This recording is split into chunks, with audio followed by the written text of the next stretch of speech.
The year is 2007. In a great cavern under a certain caldera, in a certain swath of the Sonoran Desert, a crowd of people sits and stands in a room where a man once waited trapped as he repaired a broken world, a room where his daughter and her friends, the least, now stand, giving a final address to close out a particularly dark season in the restored Dunny, a season of death and war. The least, the Barrow, look to the crowd with brilliant blue eyes that glimmer like sapphires in the dark, as they too listen to what the woman, Yisha, the grower, has to say. Her speech is not long. She tells of attempting to end the strife and of giving the city to those who followed her journey, bringing the least with her to hopefully end the violence for good.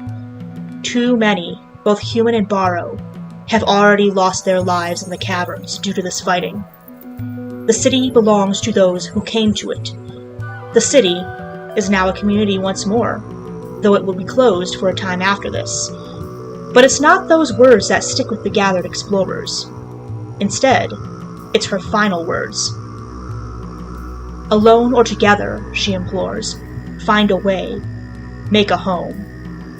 And with these words, she and the Barrow leave for good, vanishing into the link between worlds as easily as slipping into a stream.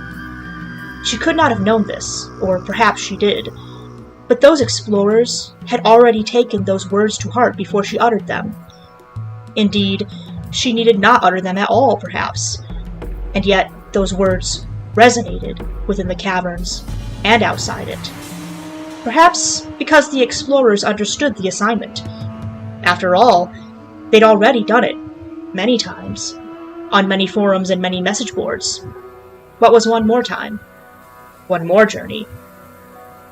And so, in closing this story, I begin another, our story, our history, the history of where I as a gamer come from, and where so many others do as well.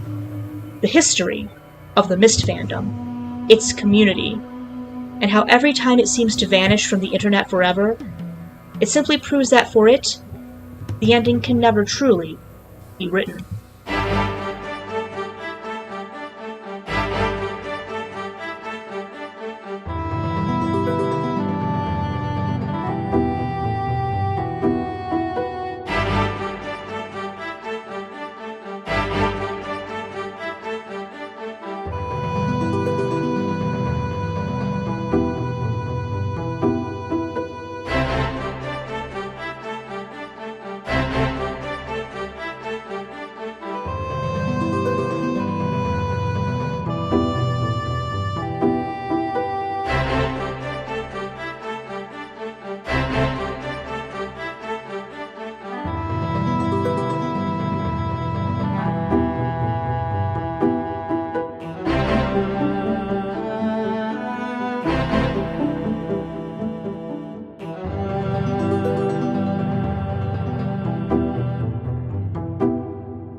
Passion is an odd beast.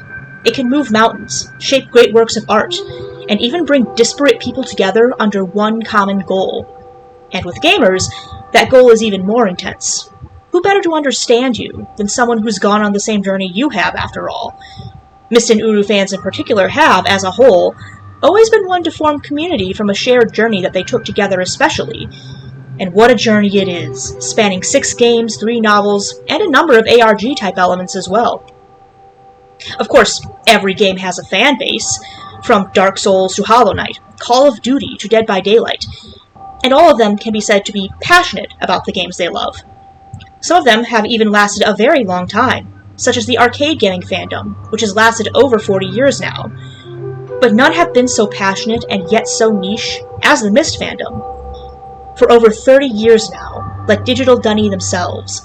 This fandom has settled a variety of internet ages, making their own way as the world around them changes rapidly, from the advent of the internet to the beginnings of AI. It's inspired art, essays, videos, and more, and yet still remains quiet and unassuming in the shadows of the internet's caverns, like Borrow in the tunnels. It's never had a documentary made about it thus far, nor has it had any major drama of much note. It's not a toxic fandom, quite the opposite actually. It doesn't even get that much notice from anyone not specifically looking for Myst or its sequels. And yet it still endures, a testament to fandom passion. Its fans have reconstructed conlangs, hosted conventions, and even become the next generation of developers for Cyan itself. So how has this underappreciated and unnoticed little fandom, fascinating as it is, changed and developed over time? How did it begin and grow? And where is it now?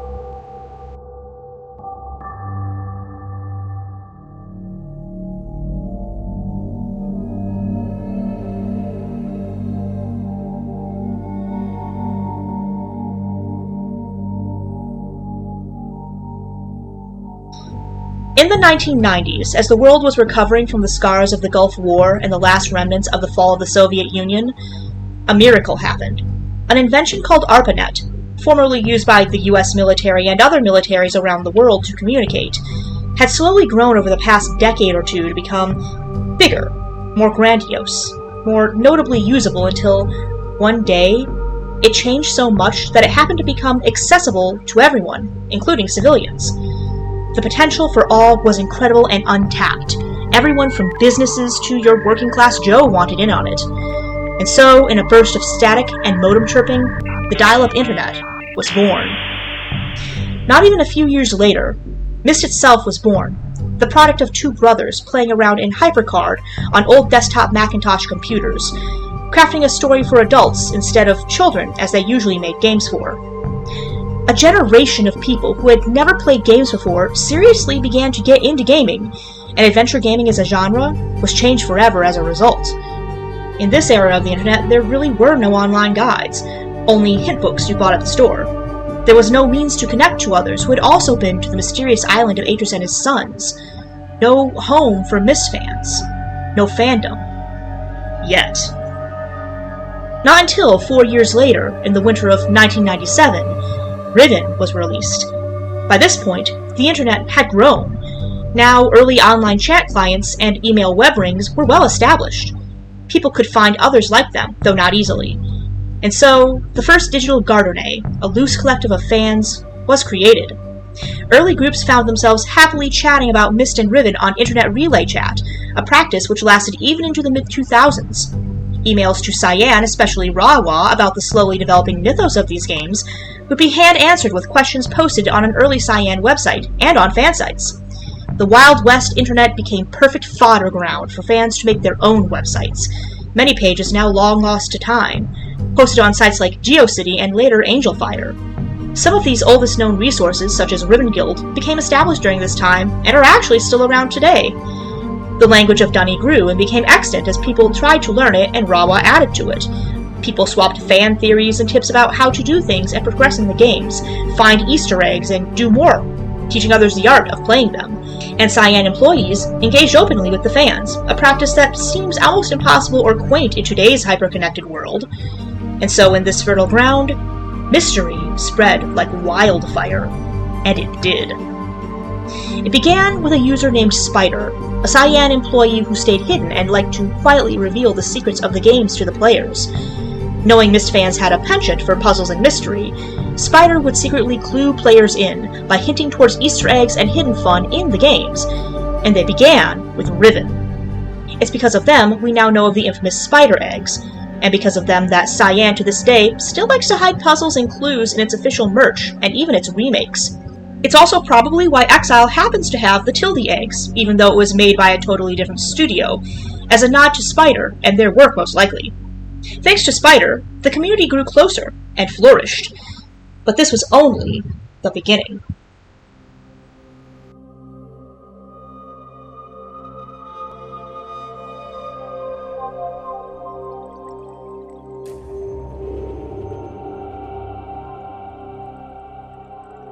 In the early 2000s online, fandom was booming. From YouTube to DeviantArt, ProBoards forums to Skype and other chat clients, and even social media from MySpace all the way to Tumblr, fandom expression had no shortage of places to turn for shared community.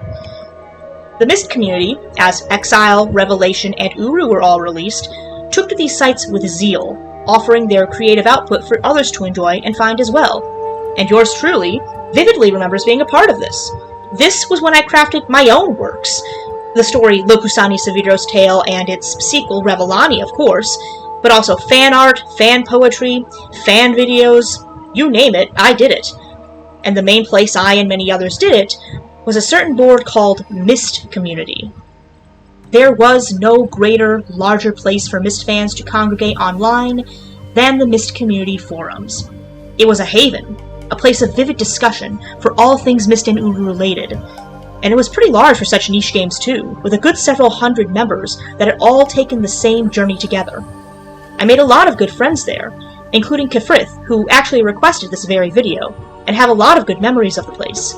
Many of its founders and members are actually still involved in the community to this day on other communication platforms. I know I spent many hours chatting on this site, discussing fan theories and learning new things about each game, though my focus was always on Myst the Exile. Maybe because I just liked Savidro that much, or because the game just stuck with me in general. Around this time, the fandom had accrued even greater online presence. The Dunny Jazz Club, Myst Obsession, Gardene.com, Chogon, which was often shorted just to Cho as an in-joke, the Cavern Today, the Great Tree Forum, and even the earliest Guild of Writers Forum, just to name a few. Almost all of these are unfortunately now gone, lost to time, unable to be linked to. But the memories still remain. Of course, I also tried my hand at making a few websites, including one for Lokusani and its sequel, though only one now remains. A small website I made for a school project called Mystalgia. Fandom wikis began to pop up like weeds, long before the established ones we have now. The Myst Wiki and later the Dunnypedia are two such examples, though very deprecated.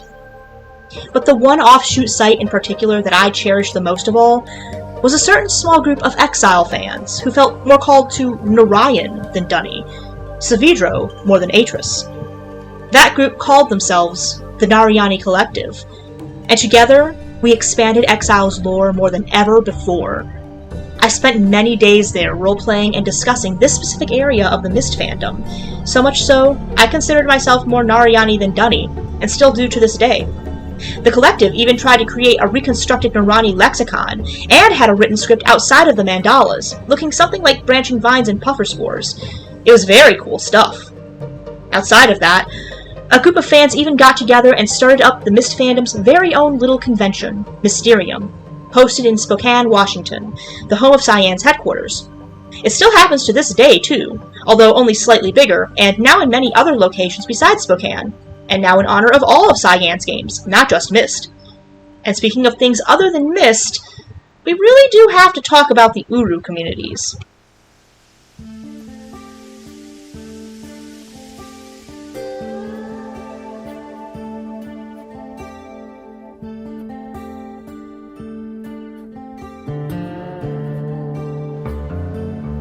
Uru's community was, much like Uru itself, magical, vast, and intricately tied to our reality.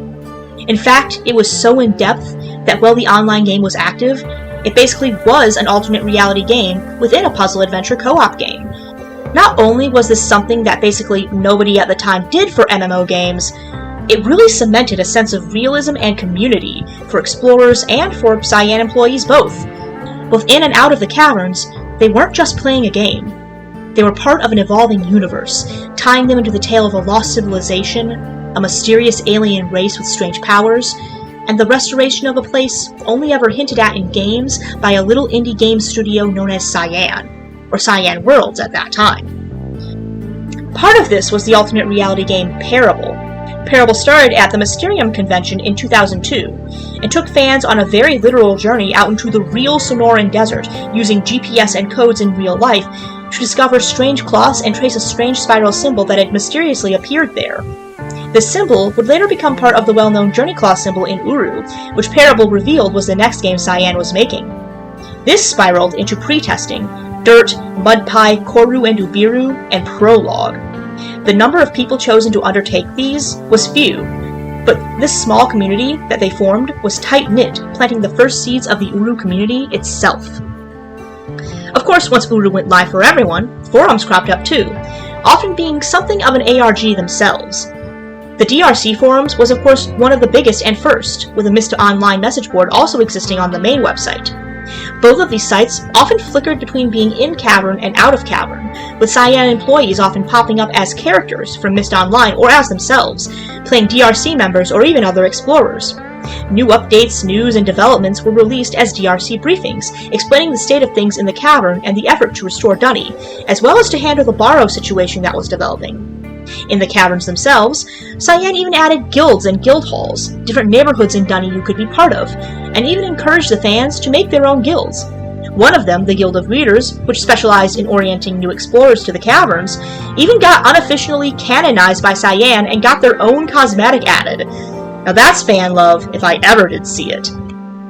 Explorers, of course, dove into all of this with zest, becoming as much a part of the world and its stories as any character would be, shaping and driving it in ways that became infamous, both in the game and outside of it. Their actions even influenced the journal entries of some characters, like Dr. Sharper. You can still read his thoughts about it in the Baron's office in Nagura to this day, and even the standalone Uru Complete Chronicles has this. And of course, fan sites also developed. Places like Rel.to and Uru Obsession became gathering spaces for Uru fans to congregate outside of the cavern proper. Older sites, like Myst Community and Dunny Jazz Club, became bigger and even more expansive, folding the Uru fandom into their groups. Meanwhile, The Cavern Today, a fan site and podcast dedicated to organizing activities by fans and acting as a fan board, also cropped up. That site is sadly dead and gone, but TCT does have a presence on Blue Sky and on Discord still to this day. And all this fan love didn't stop when Myst Online closed its doors either. After the servers were turned over to the fans, brand new groups cropped up to help keep the game thriving. One of these groups, a group of folks from various message boards like the New Tree and the Alcugs forum, would eventually become the Guild of Writers, an Uru modding community behind mod tools like Drizzle and the creators of the Gen Shard, which is used to test new ages in development by and for the fans. Today, you can even find Uru fans congregating on Discord, the Myst Online forums, and sites like Open Cavern, all still helping Dunny breathe, live, and thrive again. Maybe the real grower this whole time was us, and the friends we made along the way.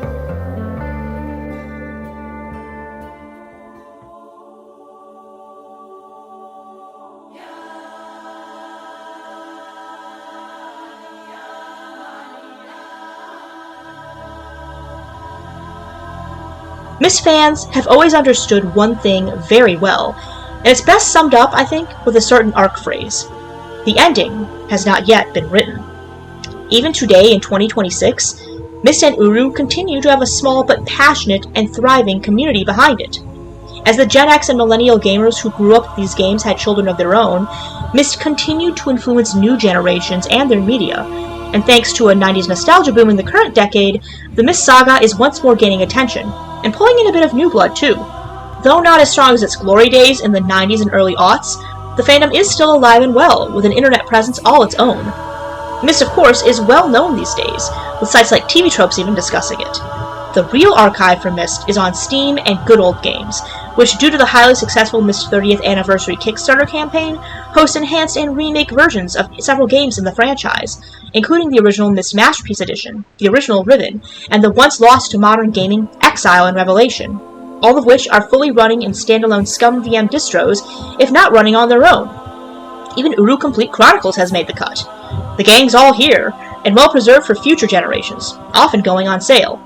And of course, most recently, Myst and Riven had VR remakes too, both of which are excellent in their own ways. While Steam's discussion boards for these games aren't exactly booming, that doesn't mean other sites aren't picking up the slack. Social media sites have been a boon to fandom in general for years, and Myst is no exception. Over on Reddit on r/Myst, you can connect with other Myst fans, theorizing, asking for help in the games, and even sharing fan art. YouTube, of course, continues to have a small collection of people like yours truly still making videos about these games. And of course, fandom wikis still continue to be important resources, with the biggest one being the Guild of Archivists wiki, a repository of all things Dunny, plus dictionaries for all of the different conlangs in the games, from Dunny to Narani.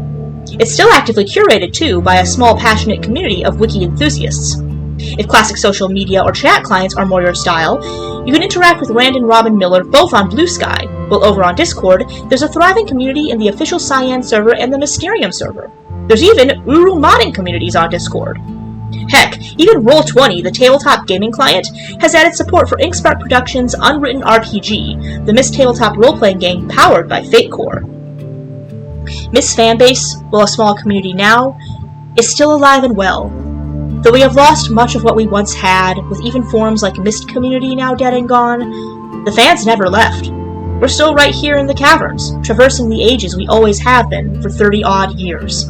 We still follow the stranger's journey, read the journals of Atris, and trace the path of the shell in our forays to Dunny. We still meet up, chat, and connect, teaching other new explorers who stumble into our worlds the ways of adventure and clever puzzle solving. After all, what's one more journey to those of us so used to it? We've done it so many times before, it's a part of us now. And in every way possible, just like the Dunny exploring and adding new ages to their libraries, no matter how many times one fan space becomes riven or we are exiled from one, we always seem to continue to find a way and make a home.